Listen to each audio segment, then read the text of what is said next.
Welcome to the How To Dad podcast. My name is Devin Pierce, and we are live on Mixer. It is September 4th. It is already September, which is insane. Absolutely unnecessary craziness. But our last episode was on August 28th, and we talked about the ages and stages for children newborn to 5 years of age. In that episode, we then broke down the developmental milestones into smaller benchmarks for our growing children. Today is episode 23, and we're talking about showing children that you love them. Now, each week, I bring you guys tips, tricks for parenting, adulting, and life as a whole, and share the tools of my toolbox with you for life's great adventure. Make you better equipped for life's great adventure. I skipped over my own line. It happens. So the How To Dad podcast is owned and hosted by myself, Devin Pierce, and is licensed under a Creative Commons Attribution non-commercial share alike 4.0. All rights reserved. So, welcome back. It is another Wednesday, therefore, another week has passed. I myself was back to work this weekend. Week, rather. Which sadly also included the holiday Monday for Labor Day. However, that being said, after a slight bit of friction about us trying to do our job over the holiday, at one of the stores we deliver bread to, I think that it may have been enough to convince my employer to start adjusting our schedule so that we're not delivering on holidays in the future.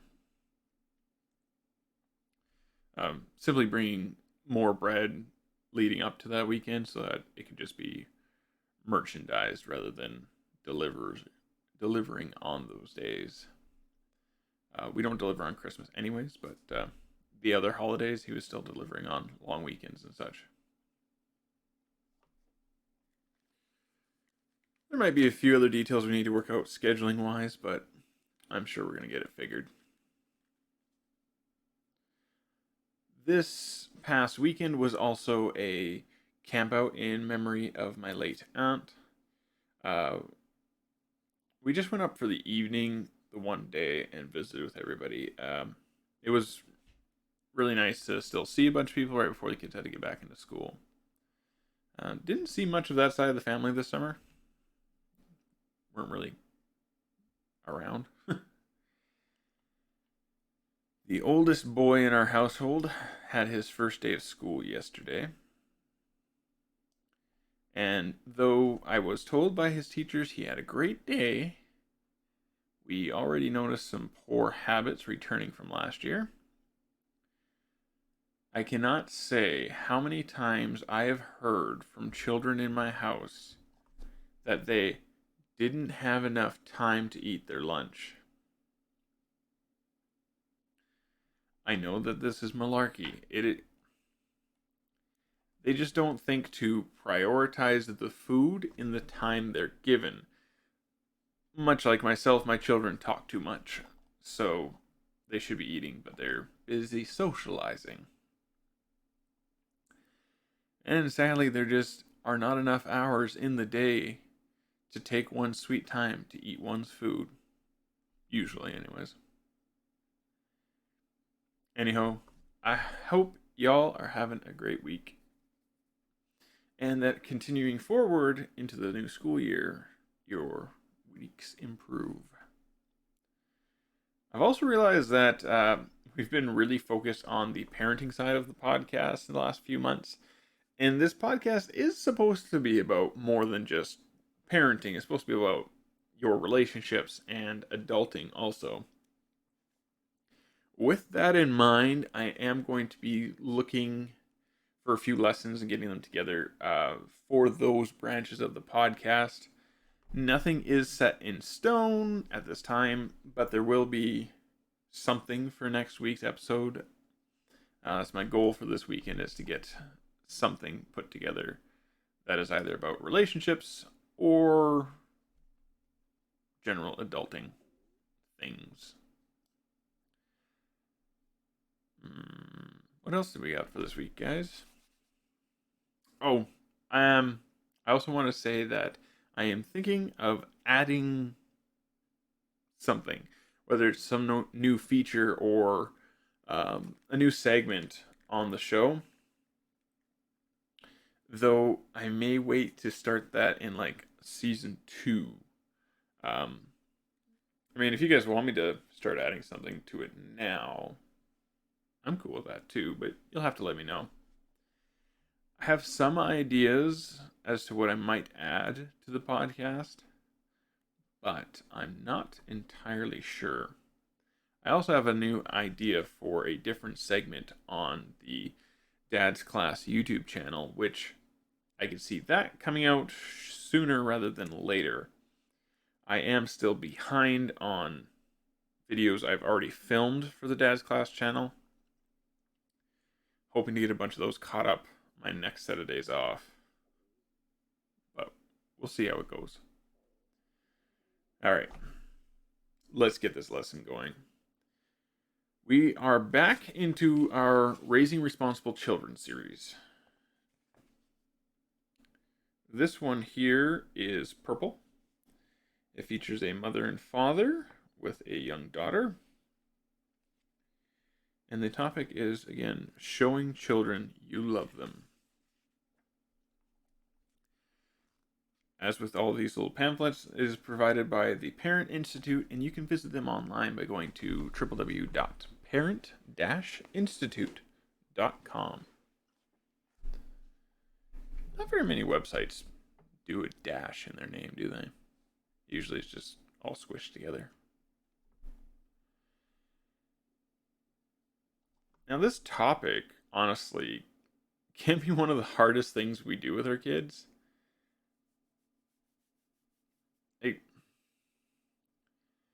Has anyone ever mentioned to you that you don't know what love is? When you look at your friendships or extended family relationships, people that you say, I love you to, do you feel the love, or do you just say what is expected of you?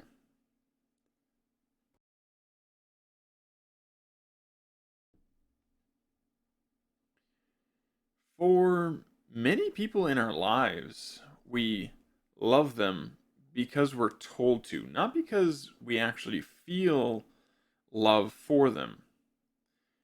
Think of relationships you have with your spouse or partner where you feel the love you have for them versus your aunt's stepchild's second husband's kid.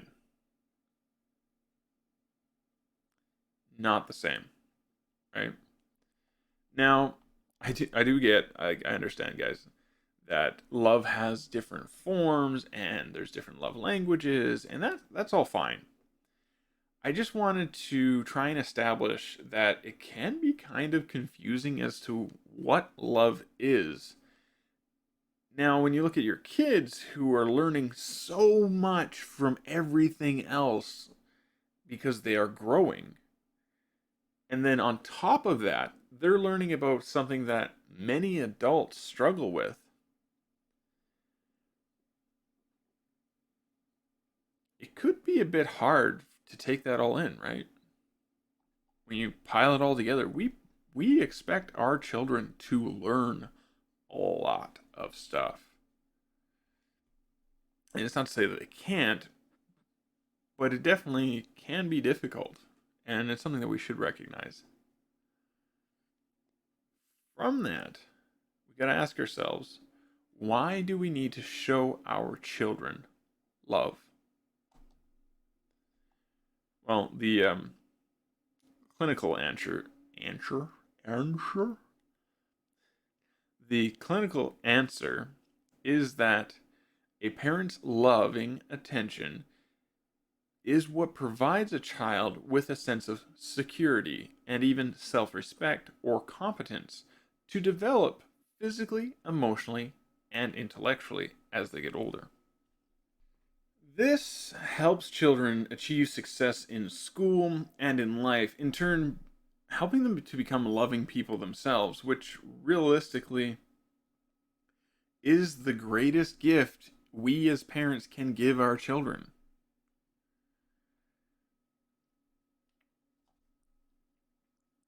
From that, we also need to understand that love does change as we grow, as our children grow. But it is important to realize that no child is too young or too old to be shown love. Though the way they experience it or may understand it will change, they're still your child. They still need you to show them love, right? So, the first thing I want to talk to you guys about today is some basic guidelines about love for the different groupings of ages. When it comes to our babies, and we have talked about this, but from birth, the act of meeting their needs is showing them love. As they grow and we play with them, we're building the bonds of a relationship based around trust.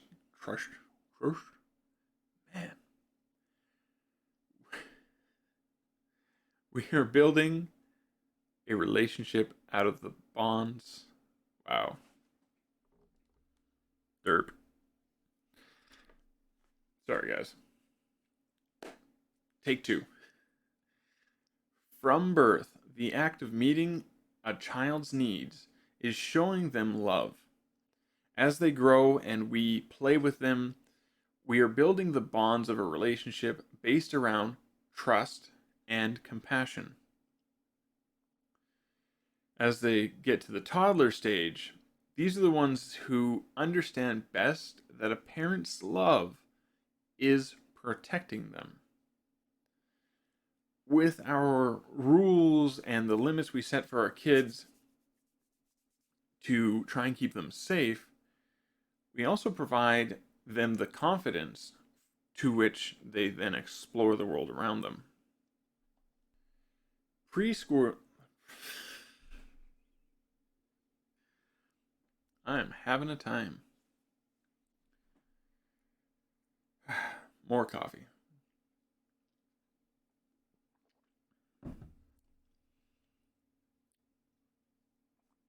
If you follow me on Twitter, you'll know that I was up earlier than anticipated this morning because the littlest member of our household decided it was time to get up.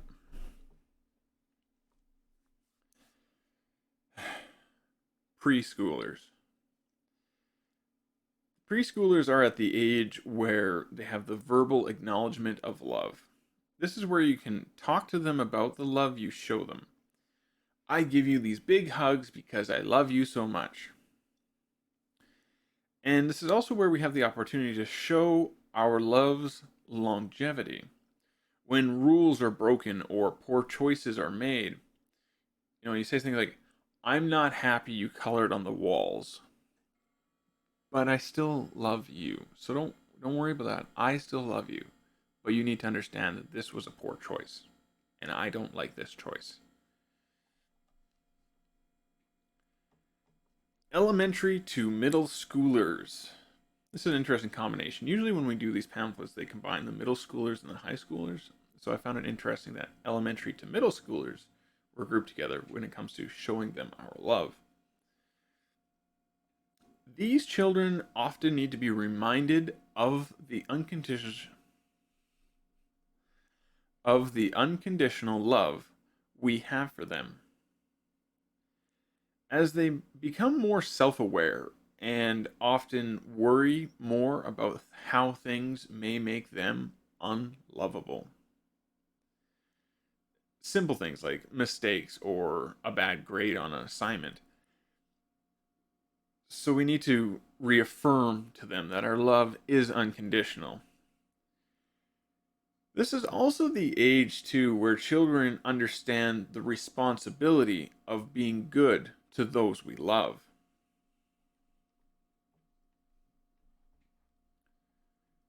High schoolers. High schoolers. Man. high schoolers. Though some children at this age may not admit to wanting or needing our love, they still do. It may be up to you as the parent to get a bit more creative in how we show our children this, though. Things as simple as attending an event that your child is participating in, making sure to say I love you before they go to bed or go to school, or getting their opinions on things you were trying to make a decision about.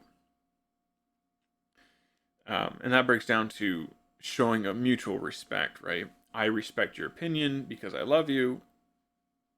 And they're hearing both sides of that when you ask them to give them your input, or when you ask them to give you their input. That makes more sense.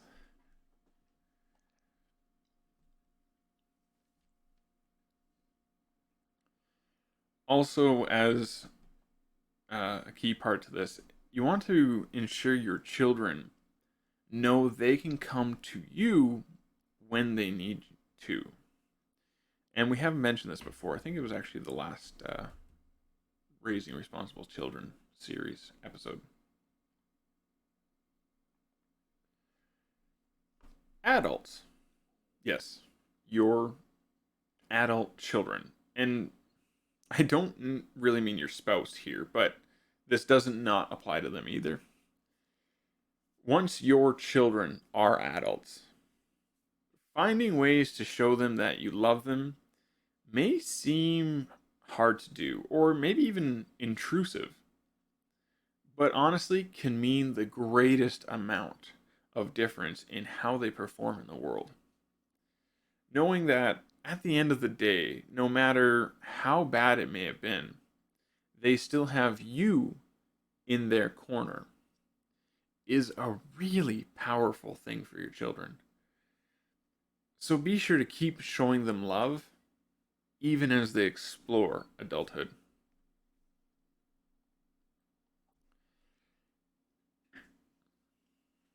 Now, as parents, we are human, and therefore we will make mistakes. It's just part of the territory.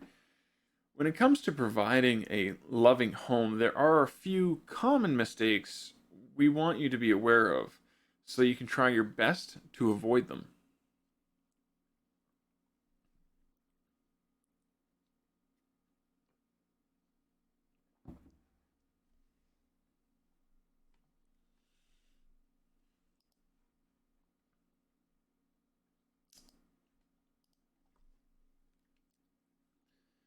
Comparing kids.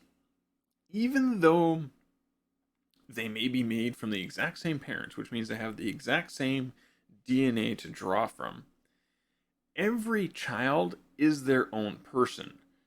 And it may take a bit more for child B to learn something that child A just understood right away.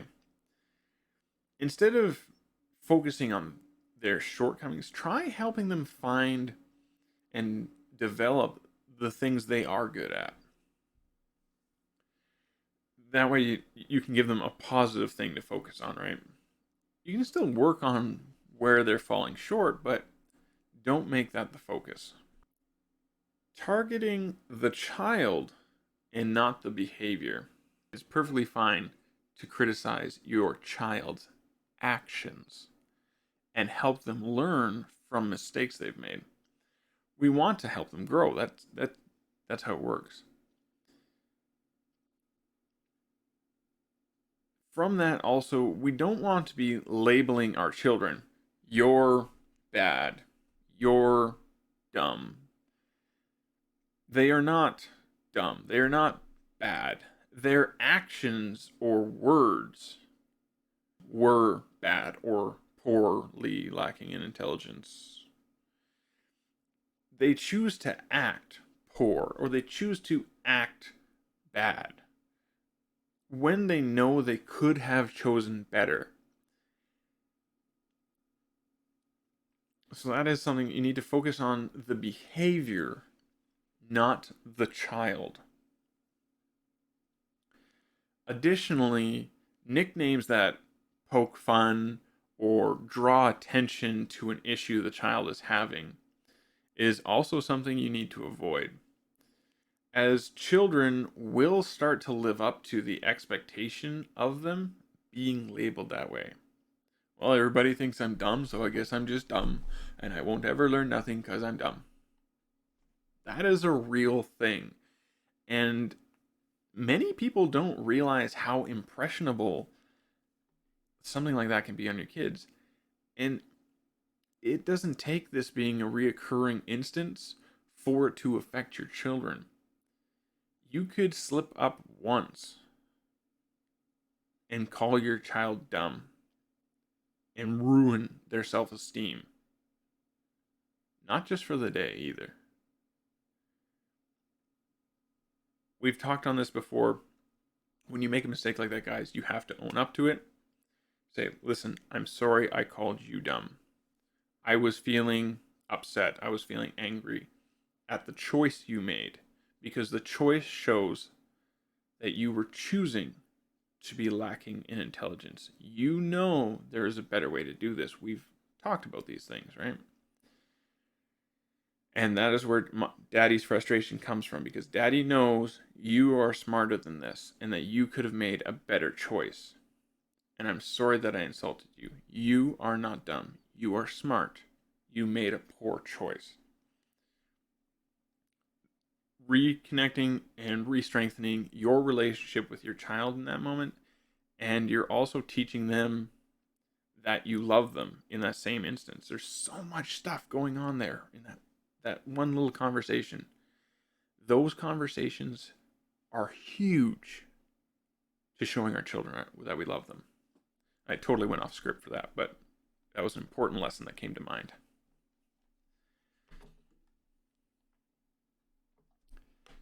Other mistakes include bubble wrapping or butler parenting. So in other words, protecting our children, overprotecting our children, and pampering our children. This prevents them from learning how to do things for themselves or how to judge the risks involved in making a decision. It is also hard for you to... I know it is hard for you to watch your child struggle. But remember this. Life is the struggle between birth and death. It's just up to us to help them learn from the struggle.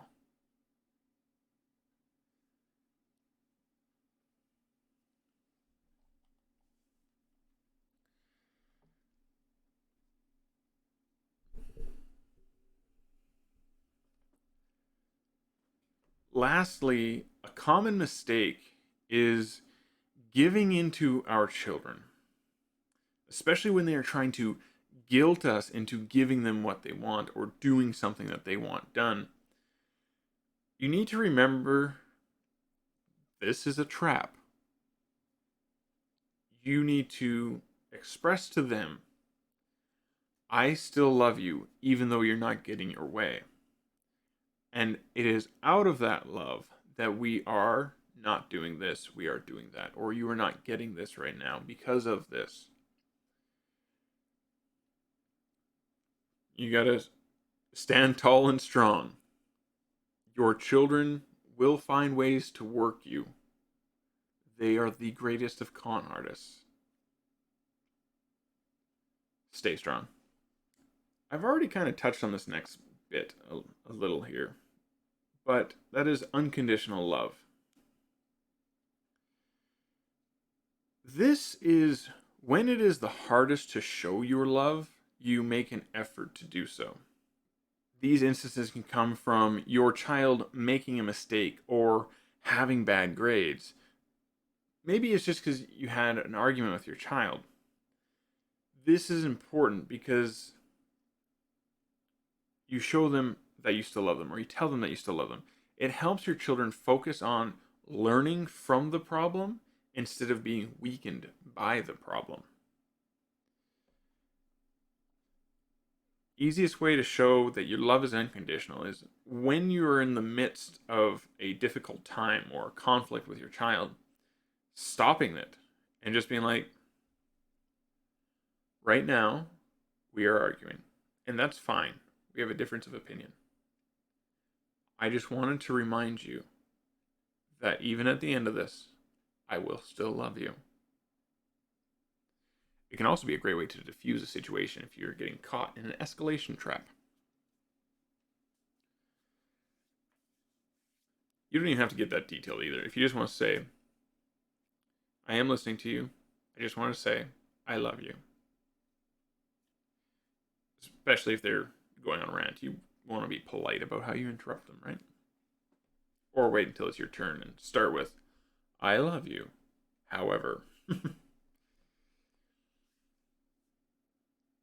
being an example of conflict resolution, working on your issues with your children right away and focusing on finding a solution and not trying to assign who is to blame for the argument or the disagreement or whatever may be going on.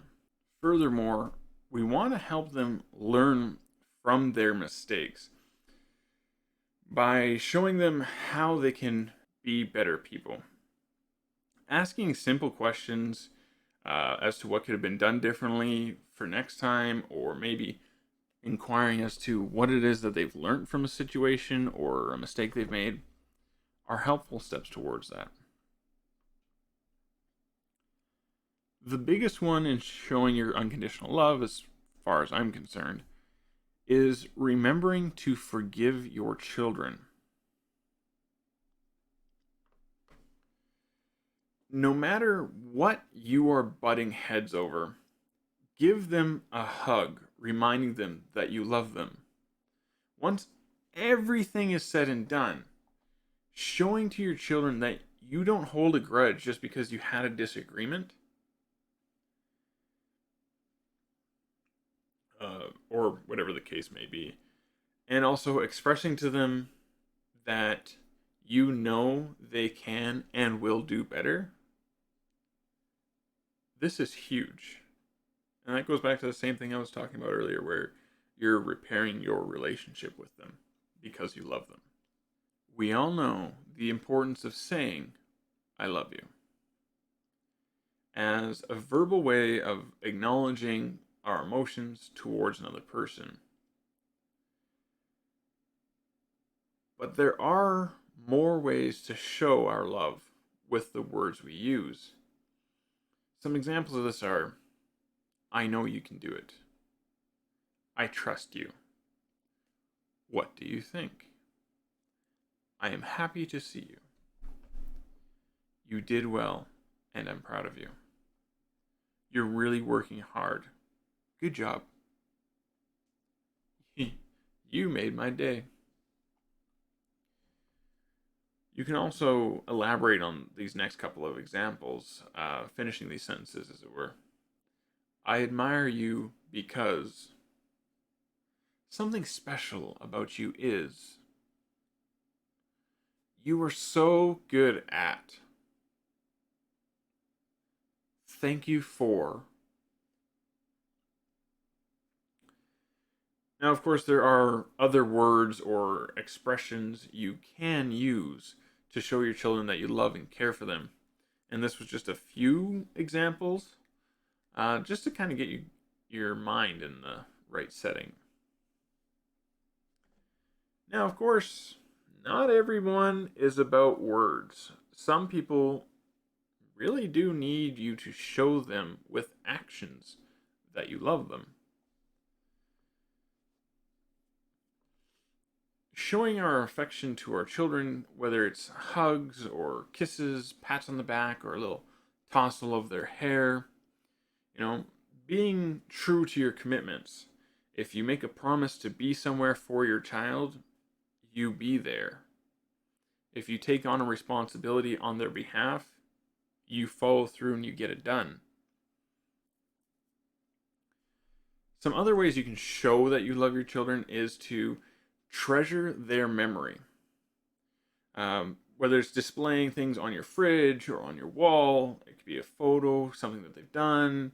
It doesn't really matter what it is or how you show it off to the world, But by doing so, it shows that you hold them important because you're showing them you want the world to know what they've accomplished. The next one that was recommended in the readings today is actually a personal favorite of my spouse, and that is leaving notes in your children's lunchboxes. Even if they need help to read your message, it could make their day better. As simple as that. But also, sometimes reading love or seeing love, even if it is still words, really brings home the expression of those words when you verbalize it.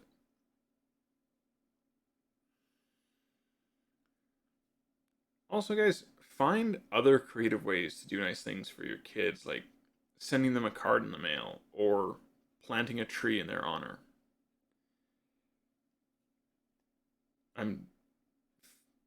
There's more. There will always be more. There'll be some that are specific only to your kid.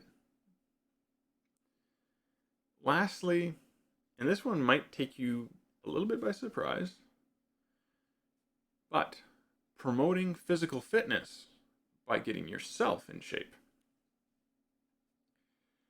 Promoting a healthy lifestyle to show how much you love your family and value them so that they can live long, healthy lives may not be something you considered. But that is a good way to show affection to your children. I love you, so that's why we eat healthy. Because I want you to grow up big and strong and have a good long life. I love myself, and I want to be there to love you. So I make healthy choices so that I can have a long life too. Now, most people know that true, long-lasting love takes time. And honestly, that's for your love for your children as well. We, as a society, tend to be engaged in so many things all of the time that many people forget to spend time with their loved ones. It does come down to how we prioritize things, and like it or not, your children will notice where you are spending your time.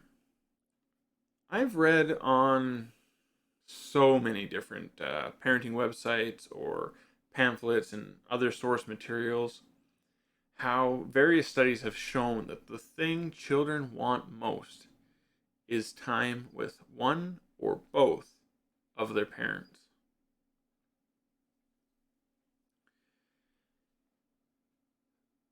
Back on episode 19, we discussed how eating together as a family is important, and that was the first one in the suggestions of this book for spending time with your children to show them that you love them.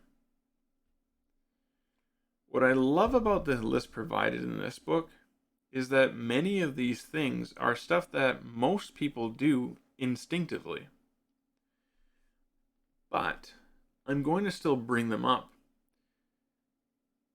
because you may not realize just how you're showing your children that you love them.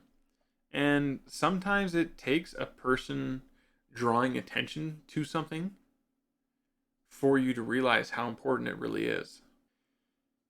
Things like family nights or taking time to learn and teach with your children, reminiscing with your child, whether it be over old photos or just your memories, sharing something special like a secret code or word, or a family's traditional recipe, even simply hanging out with your child to learn about their interests and hopes or dreams.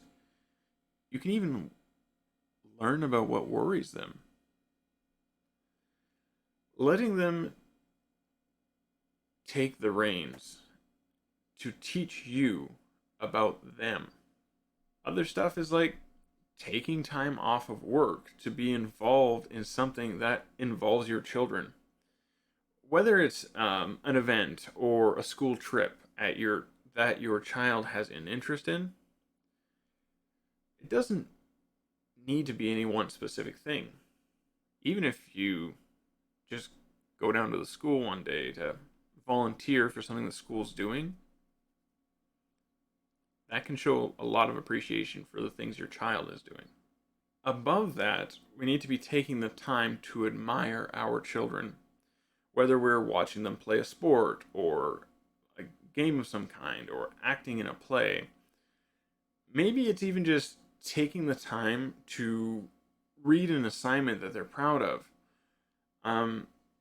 Being sure to compliment them and express a genuine interest in their achievements when you're doing something like that.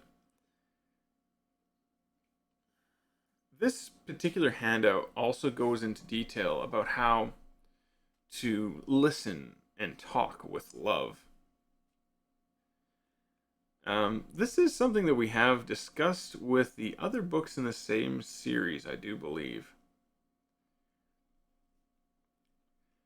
And it was just emphasizing those importance of listening rather than hearing what it is that your child has to say. So, as a quick reminder of what that entails, you want to be encouraging discussion. You want to avoid distractions, using active listening processes, being polite and accepting of what your child has to say. If you guys don't remember us talking about that in more detail in private in the previous episodes, or maybe if you would just like me to get a little deeper into that for you, get a hold of me and I will share this page as it's broken down with you guys. Another thing from here that we have talked about on the podcast before is the importance of good discipline.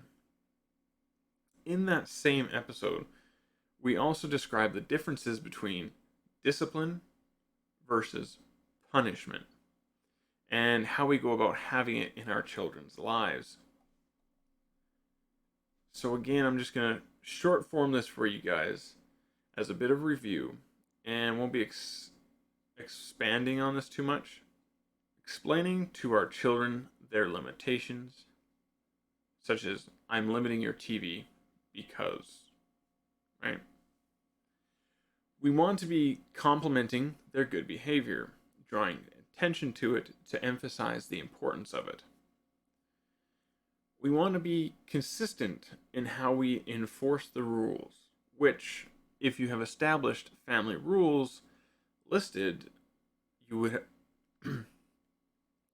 would have also included what the natural consequences are for breaking those rules. Criticizing your child's behavior in private to avoid embarrassing them in front of other people. And again, their actions, not the child. If your child's embarrassed, they aren't going to want to focus on learning from the experience. Giving your child responsibilities so they can learn and grow to be better people. The final thing brought up in the reading with regards to love is how it means to expect the best from a person we are giving our love to. The book then also gives us ways to show our children the expectations we have of them.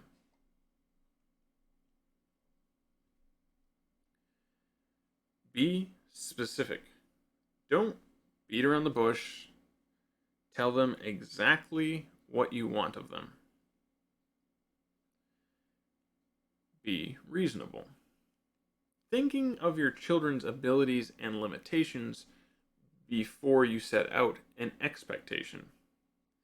Whether it is too high or too low of an expectation may have a negative impact on your child's self-esteem. When you set out new expectations with your child, be sure to take the time to plan ahead by breaking down the expectations into to different steps. And we've talked about this with pre-planning as well. By breaking it down into smaller steps, they can work towards achieving the overall goal and actually see their progress. We also want to be supportive of our child. So if we give them an expectation, we then also have to give them the tools to reach that expectation. Such as if you're not giving them a proper location to do their homework, but still expecting them to always get it done, that's not realistically supporting them in achieving their goals. Rewarding the effort. Be sure to praise your child for putting in good work. Even if they don't meet the expectation, going back and looking at it. So, lastly, we want to be evaluating our children, so you don't end up with them not reaching the expectation. Before, at any point in time when they're trying to reach a goal, if your child is having a hard time with a step or the overall goal, take time and adjust your plan.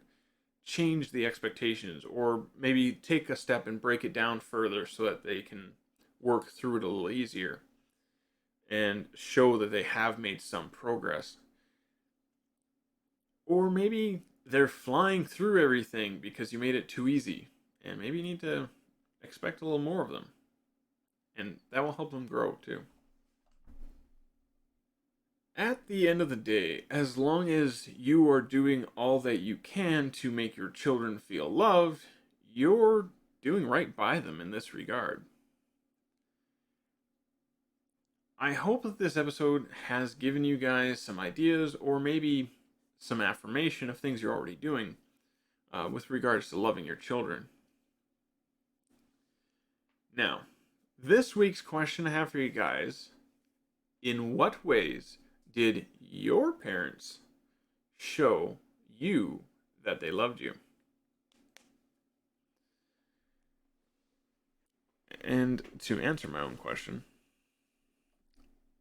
I know that as a pair, as a couple, my parents were very heavy on the giving me responsibilities to show me what I could achieve. I started working in our family store when I was 6. That's when we bought it. It was just small tasks at first, like putting all the flyers in all the mailboxes. We had a post office attached to it. And then, expanding it on there until when I was old enough, it was a full-out job. I did the closing shifts by myself 2 to 3 nights a week when I was in junior high and high school. More specifically, though, when it comes to my mother, she was definitely the empathetic one and showed her love in absolute exuberance, with emotional expression, big old hugs and cuddles, and always verbally reminding me that she loved me. And when it comes to my father, he was definitely more of the act with love type. Even sometimes going too far where he was starting to pamper me, which sometimes did very well dampen my self-esteem because I felt like he thought I couldn't do it, even though I thought I could. And it was done out of love, and I get that. And just to reassure you, that extreme didn't happen very often. That is not to say, though, that my parents didn't at times do the opposite. There were times where my dad was an emotional and expressive person about his love. And there were times where my mother did lots of things for me or to show me that she loved me that weren't necessarily expressions of that emotion itself directly. But those were definitely their primaries for those two. Now, when it comes to answering the question, guys, you can get in touch with me via Twitter at CrownEss0 or email me with CrownEss0 at gmail.com. That's CROWESS, the number 0, at gmail.com. And as always, down below the bridge, where all of the trolls live, if you're watching on the YouTube replay, those are also the same ways you guys can get in touch with me if you would like to come on the show as a guest to speak about a specific topic, or would like to suggest a topic you have me cover. Next week is going to be a surprise for y'all, as at this time I haven't figured out what it's going to be. But that is my goal for this weekend, like I said earlier. And the week after that likely will also be a surprise, but I should have it set up for you guys at the same time. Or it may be another step into the Responsible Children series. I don't know yet. While you're waiting for the next episode, to come check out the suggestions, episode 19, Eating Together, and something random that YouTube thinks you might like.